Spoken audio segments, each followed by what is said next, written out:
want to remind you that we're having a contest in January where you can win a Raised Sports t-shirt. All you have to do is go to our page on Apple Podcasts, give us a 5-star rating, write a little review, email a screenshot of that review to us at raisedsports@gmail.com, and at the end of the month, we'll draw a name out of a hat. Winner gets a shirt. Thanks for helping us out. Late last year, the editor-in-chief of Fansided reached out to me, asking me if I'd be interested in writing a story about how certain people might be more susceptible to getting CTE based on their genetics. Pretty interesting topic for sure, and every once in a while you'll see a headline somewhere pop up saying something about this research group or that research group linking a particular gene to CTE. But aside from these one-off stories, there hasn't been a whole lot written on the topic as a whole in the mainstream media. So of course I jumped at the opportunity. The story is live on fansided.com right now, so I'd encourage you to please head on over there and read it. Meanwhile, let's talk here about some of the things I learned.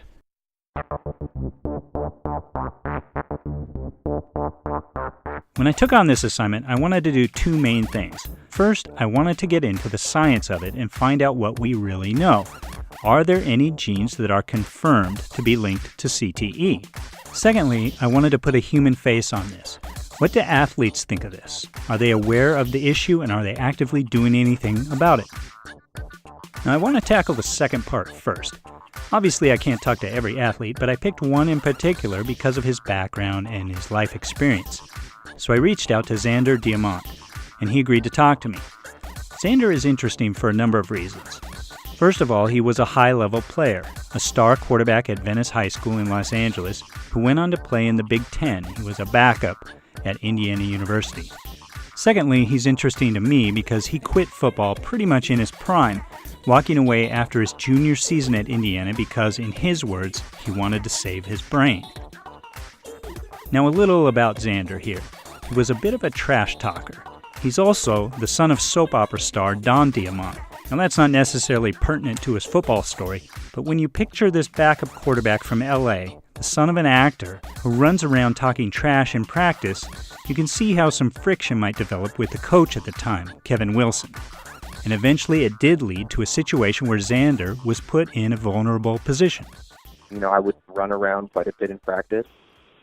I mean, literally running the ball. And I was also very loud and, not in an obnoxious way, but I was very competitive.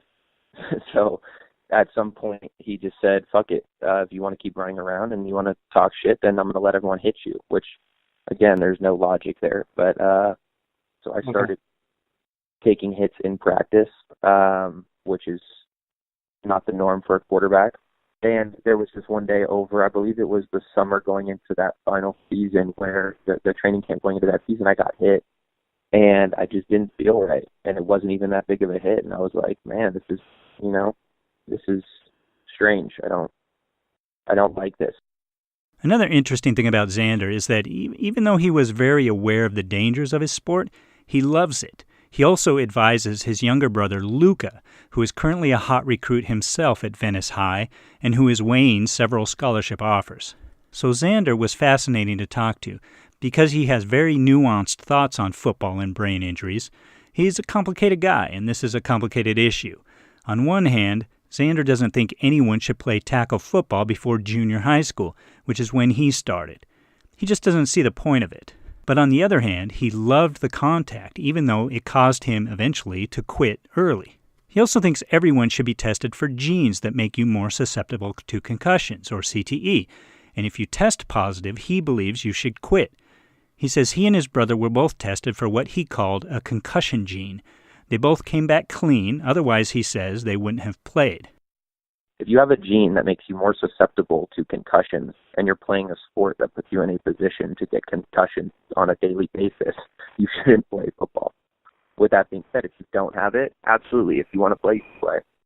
But Xander was a little fuzzy on what exactly he had been tested for, and there's a reason for that, which we'll get into in a second. The bottom line is that Xander is a firm believer in genetic predisposition for CTE, and he thinks football players should look into it, test for certain genes, and decide whether or not to play based on how the tests come back. This is a little bit problematic, though, and it brings me to the other part of this that I wanted to get into, the science. What do we know about genes in CTE? You see these headlines pop up every so often, and people tend to get a little excited about them. There was one on CNN.com back in November. It said, quote, "Why do some people get CTE? It may be in their genes," end quote. That story was about a study out of the Boston University Chronic Traumatic Encephalopathy Center that looked into one gene in particular called TMEM106B. I spoke with Dr. Jessie Mez, who was co-author of the study. So in the TMEM study, we did not see a relationship between TMEM and risk of disease, meaning when we compared cases of CTE to controls, those without CTE. But we did see among those with CTE that the genetic variant was associated with more severe pathology. So it seems to increase risk for severe disease among those who have the disease, but it doesn't seem to be associated with risk of getting the disease. You can see already why the headline is a little problematic. It hints at a genetic connection that has been found, but the connection isn't really there. What Dr. Mez says is that they found the gene might be connected to more severe cases of CTE in athletes who already have it, but it's not connected to actually getting CTE. In fact, he says there is no firm evidence that any individual gene is linked to CTE. To get a second opinion, I reached out to a group out of the University of Toronto, headed by Dr. Charles Tator. I chose them because they have been at times kind of skeptical or even critical of the work out of Boston University. But when one of their doctors, Carmen Tartaglia, responded to some of my questions in an email, she pretty much repeated the words of Dr. Mez, saying, quote, "So far, there is no evidence that there are genetic mutations that cause CTE." And the researchers from Boston and Toronto are not alone. It seems to be pretty widely accepted in the science community that we just don't know what gene or genes, if any, make someone more likely to get CTE. Just last fall, there was a published paper from the University of California, San Francisco, that looked at a host of studies that sought out genetic links to CTE. They found 19 of these studies dating back to 1966. Only 8 of them focused on sports, and only 4 of those 8 found any kind of association, leading researchers to conclude that the evidence is equivocal or vague. So, just for kicks, I reached out to 23andme.com, a business that sells genetic tests online, both for ancestry and health purposes. I figured if anyone would want to sell me on the importance of genetic testing for CTE, it would be a business like this. But they didn't even want to touch it.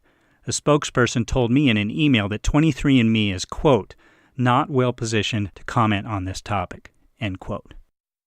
One more thing I'd like to point out about all of this is the ethical question behind genetic testing. Dr. Mez brought this up to me, and I thought it was interesting. And the argument is basically this. If a doctor suggests a football player should be tested for a CTE gene, and that test were to come back negative, does that mean that the player has been given tacit approval to participate in a dangerous activity? He compared it to smoking, like if you were to test negative for a gene that makes you more likely to get lung cancer, that doesn't necessarily mean you should smoke all you want. It's still bad for you. The comparison between smoking and football, football certainly has benefits. The team, playing on a team, the cardiovascular health related things, but hitting your head repeatedly is obviously not a good thing. So it gets complicated ethically as to whether it's truly a good idea to do genetic testing in the setting of contact sport play, but we're not there yet. So you can see that the issue is complicated and confusing. It's understandable why an athlete might see a story about genetics and CTE and think that they have found a way to gain some peace of mind before they take the field. But the fact is that at this point, while most researchers believe there probably is a genetic makeup that makes one more susceptible to CTE, they don't yet know what it is. Remember, We have about 20,000 genes, and it's probably going to be a collection of them, not just one or two, that are linked to CTE. Basically, it's an enormous haystack and a tiny needle, and we're a long way from finding any real link. Even the researchers say that.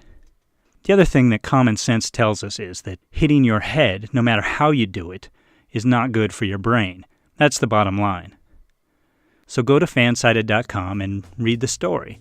You'll hear more from Xander Diamant and from Dr. Jesse Mez, and I also delve into the history of the research a little more over there as well. Thanks for listening to this bonus episode. I'm Bob Harkins. This is Raised Sports.